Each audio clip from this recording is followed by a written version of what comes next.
বন্ধুরা, আমার মুখার্জি, এত কষ্ট হচ্ছে ভিতরে যে হসপিটালে বসে থাকতে পারছি না। আমাদের সব ডাক্তাররা সবাই খুব ডিস্টার্বড। আজকে তো ওপিডি বন্ধ রাখা হয়েছে। তোরা জানিস সমস্ত ঘটনা শুনলাম, যা মানে সত্যিকারের ঘটনা, যেটা আরজি করের ভিতরের যে ডাক্তার তারা তাদের বন্ধু বান্ধব মারফত এটা ছড়িয়ে মানে এসছে আমাদের কাছে।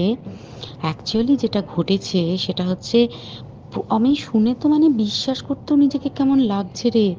প্রত্যেকটা আমাদের ওয়েস্ট বেঙ্গলের প্রত্যেকটা মেডিকেল কলেজে, বিশেষ করে কলকাতার সরকারি মেডিকেল কলেজগুলোর প্রিন্সিপালরা, ডিপার্টমেন্টাল হেডরা, প্রিন্সিপালরা বিশেষ করে, তারা পাশ করানোর জন্য স্টুডেন্টদের কাছে রীতিমতো টাকা নেয়।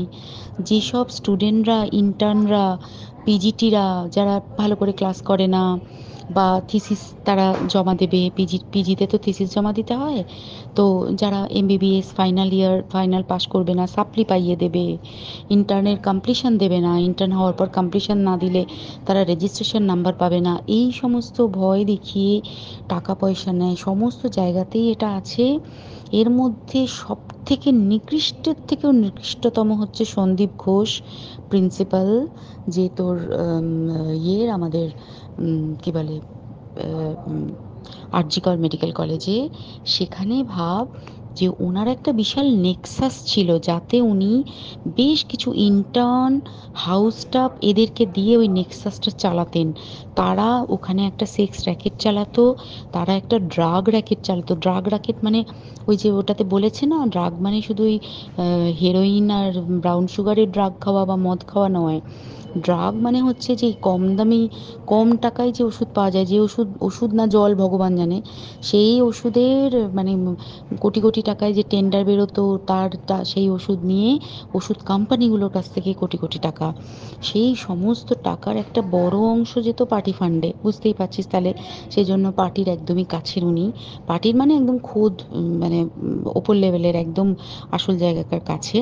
তো এবার উনি এই যে নেক্সাসটা চালাতেন, তাতে রীতিমতো কোন ইন্টার্নকে উনি পাশ করাবেন, কোন পিজিটিকে উনি থিসিস কমপ্লিট করাবেন, সেগুলো সব ভয় দেখিয়ে টাকা নিতেন। আর তার হয়ে কাজ করতো ওই ইন্টার্ন হাউস স্টাফের একটা পুরো বড় নেক্সাস। এবার এই মেয়েটির, যে পিজিটি মেয়েটি অত্যন্ত ভালো, সে তার থিসিসটা কমপ্লিট করাবে না বলে হুমকি দিচ্ছিল। সে এটা জানতে পেরে গিয়ে বলেছিল যে আমি এরকম কোনোভাবেই মেনে নেব না, আমি এর এর বিরুদ্ধে আমি যাব এবং আমি এর বিরুদ্ধে সব ফাঁস করে দেবো। তখন তাকে রীতিমতো ধমক দেওয়া হচ্ছিল। এটা চলছিল লাস্ট 6 মান্থস ধরে।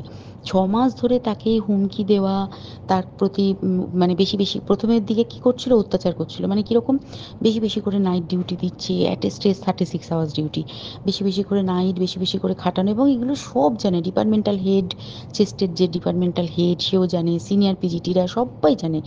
প্রিন্সিপালের নির্দেশেই হচ্ছে এবং ওনার নেক্সাসের ছেলেমেয়েরাই কাজ করছে। তারা 6 মাস ধরে এটা করেছে। করার পরেও যখন ওকে আটকাতে পারেনি, তখন কি করেছে, ওই দিনকে ওরা ঠিক করেছে যে দিনটাতে এই ঘটনাটা ঘটেছে, সেদিন কতখানি প্ল্যান্ড এবং গট আপ গেম দেখ।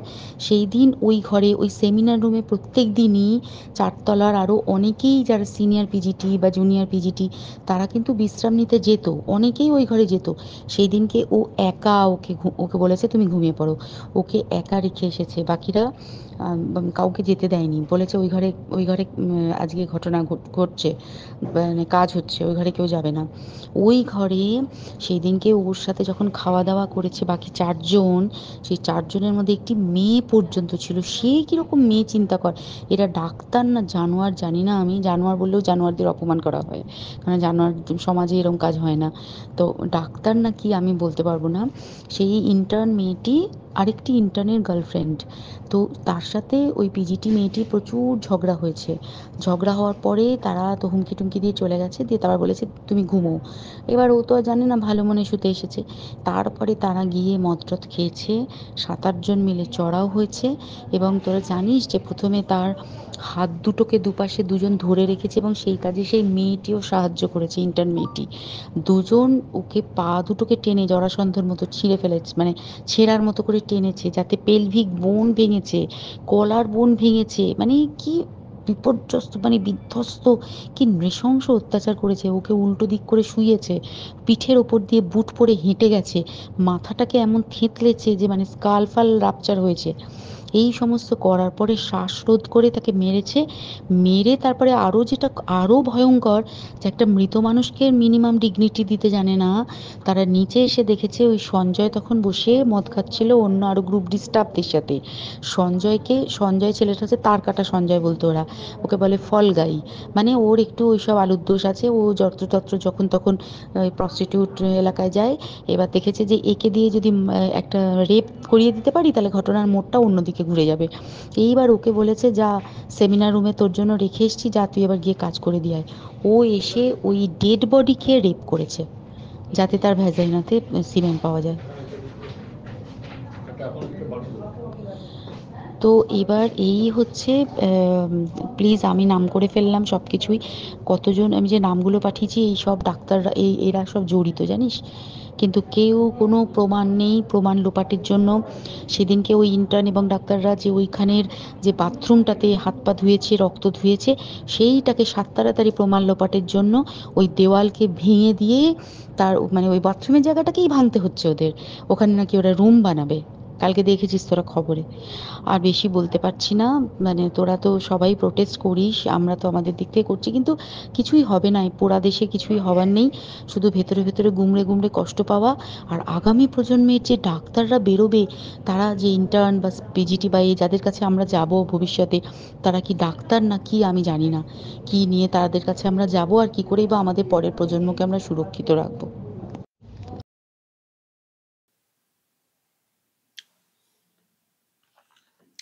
দর্শক, এই কল রেকর্ডটা আমি দেখছি ভীষণ ভাইরাল হচ্ছে, আমাকে অনেকে পাঠিয়েছেন, আপনাদের মধ্যে অনেকেই পাঠিয়েছেন, তো সেটাই আপনাদেরকে শুনিয়ে দিলাম।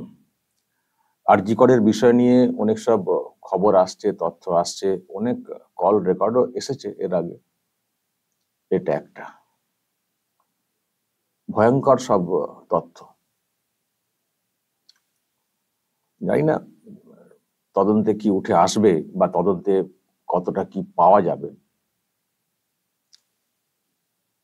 কিন্তু যেসব শুনছি এবং যেভাবে মারা হয়েছে এবং কেসটাকে অন্যদিকে ঘুরিয়ে দেওয়ার জন্য ওই সঞ্জয় রায়কে ওখানে আর কি তাকে আনা হয়েছিল বলে যেটা বলা হচ্ছে, জানি না এই পুরো মানে যেটা শুনছি এইভাবেই তদন্তে উঠে আসবে কিনা।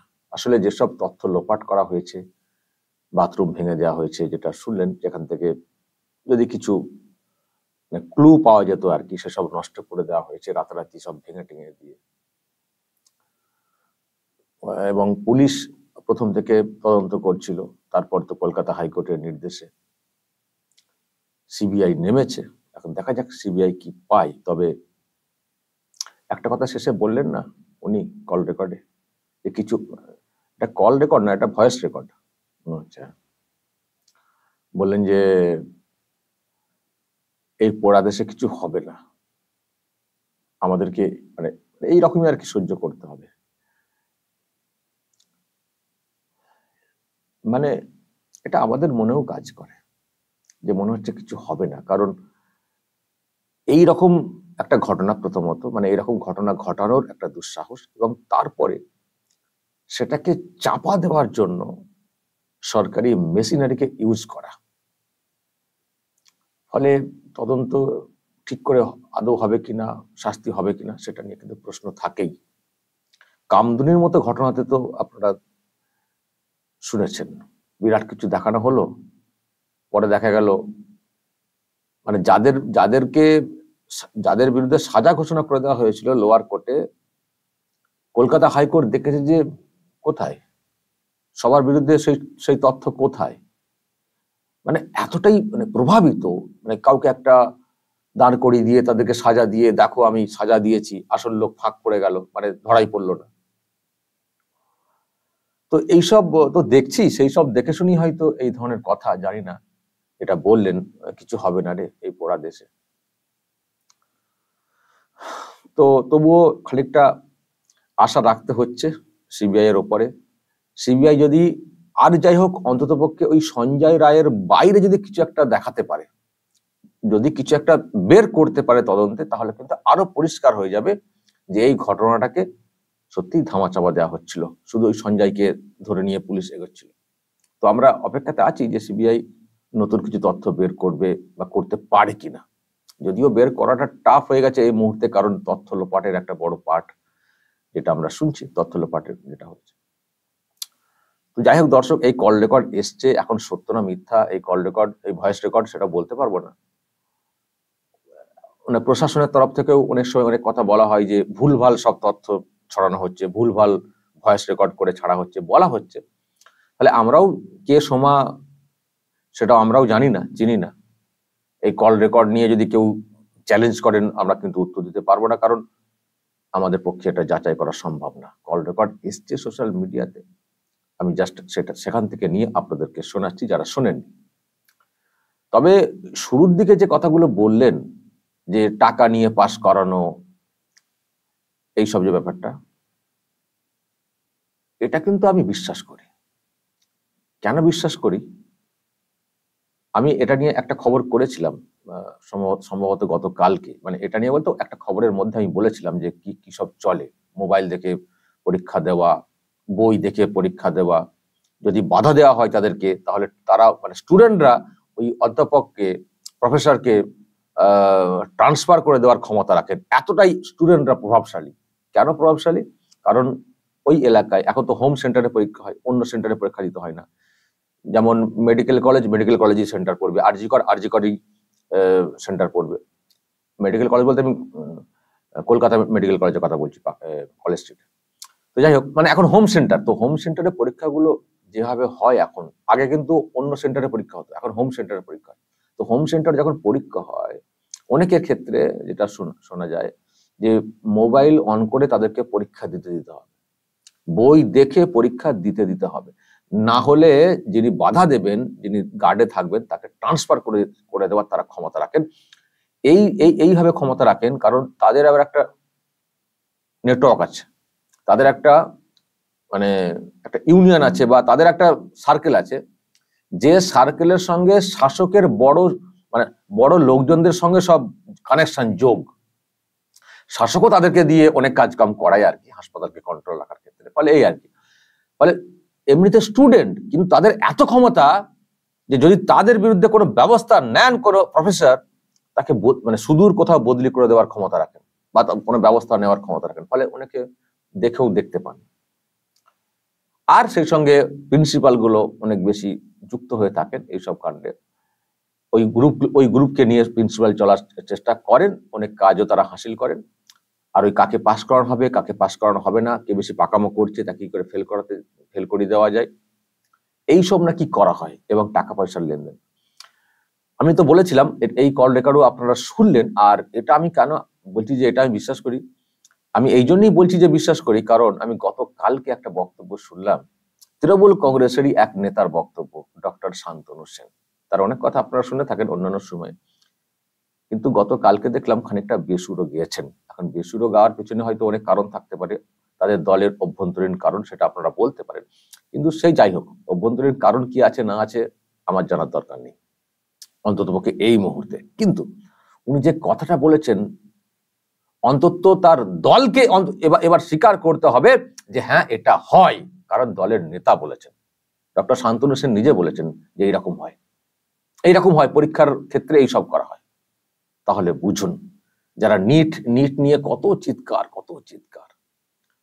প্রশ্ন ফাঁস ইত্যাদি নিয়ে কত চিৎকার, অবশ্যই নিটে প্রশ্ন ফাঁস হলে সেটা নিয়ে বলা উচিত।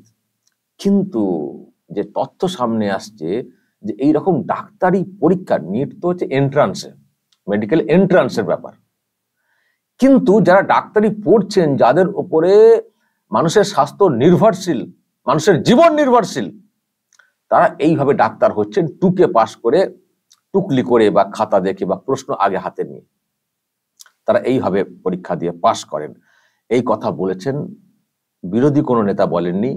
আমরাও মানে এইভাবে আমরা তো বলেছি, কিন্তু আমি বলছি আমাদের কথা ছেড়ে দিন, বলেছেন তৃণমূল কংগ্রেসের একজন মুখপাত্র, রাজ্যসভার প্রাক্তন এমপি ডক্টর শান্তনু সেন। ফলে আর কিন্তু তৃণমূল কংগ্রেস শাসক তথা সরকার অস্বীকার করতে পারবে না যে আমাদের পরীক্ষা খুব ভালোভাবে হয়। তার মানে পরীক্ষাতে বিরাট দুর্নীতি হয় এবং আর্থিক লেনদেন আছে, এটা কিন্তু এস্টাবলিশ হয়ে গেছে। বাকি যে কথাগুলো আপনারা এখানে নতুন শুনলেন সেগুলো হয়তো তদন্তের বিষয়, সেগুলো হয়তো বিচার্যের বিষয়, কিন্তু এই পার্টটা মোটামুটি কনফার্ম হয়ে গেছে যে ডাক্তারি পরীক্ষা যেগুলো যা হয় যে আছে সিস্টেম, সেখানে প্রচুর প্রচুর দুর্নীতি হয়, এটা কিন্তু এস্টাবলিশ। ফলে দর্শক সব মিলিয়ে রাজ্যের শিক্ষা ব্যবস্থা, স্বাস্থ্য শিক্ষার যে ব্যাপারটা, সেটার হাল কিন্তু খুব করুণ। আর সেই জন্যই দেখবেন এবার দেখুন যারা ওইভাবে পাস করছেন তারাই আবার বড় বড় পদ পেয়ে যাচ্ছেন, বিভিন্ন জায়গায় বিএমএইচ হয়ে যাচ্ছেন, ডিপার্টমেন্টের দায়িত্বে চলে আসছেন, তারাই সব চলে আসছেন, তারা সব চিকিৎসা করছেন, তারাই পলিসি ঠিক করছেন। এটা করতে গিয়ে কি হচ্ছে, রাজ্যের স্বাস্থ্য পরিকাঠামোটা ভেঙে পড়ছে। আজকে দেখবেন একটু একটু যদি কোনো সিরিয়াস ম্যাটার হয়, যাদের যাওয়ার কোনো উপায় নেই তারা যেতে পারেন না, না হলে এই বাংলার চিকিৎসা পরিকাঠামোর উপরে নির্ভর না করে দেখবেন সব ব্যাঙ্গালোর চলে যাচ্ছেন, ভেলোর চলে যাচ্ছেন, ভুবনেশ্বর এইমস চলে যাচ্ছেন, সব বাইরে চলে যাচ্ছেন, রাজ্যের বাইরে চলে যাচ্ছেন। রাজ্যের হাসপাতালের উপরে কোনো ভরসা নেই, রাজ্যের হাসপাতালের উপরে কোনো ভরসা নেই। আর আমি অন্যদেরকে কেন বলবো, পিসির ভাইপোরই তো ভরসা নেই, উনি তো আবার আমেরিকা চলে যান চোখের চিকিৎসা করতে, আমেরিকা চলে যান। তো এই হচ্ছে ব্যাপার আর কি, স্বাস্থ্য পরিকাঠামো দিন দিন ভেঙে পড়ছে। এ নেই আসলে ভেঙে পড়ার যে বিষয়টা, আসল যে মেরুদণ্ড যেটা ডাক্তারদের, সেটাই তো ঠিক করে হচ্ছে না, সেটা ঠিক করে শক্ত করে তো গড়া হচ্ছে না। মেন যে জায়গাটা সেটাই তো আঘাত পেয়ে যাচ্ছে।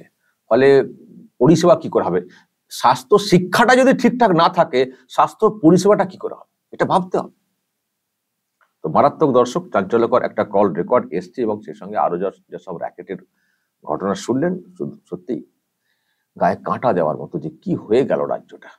দর্শক বলবেন যা বলার, কমেন্ট বক্সে নজর রাখবেন। আরামবাগ।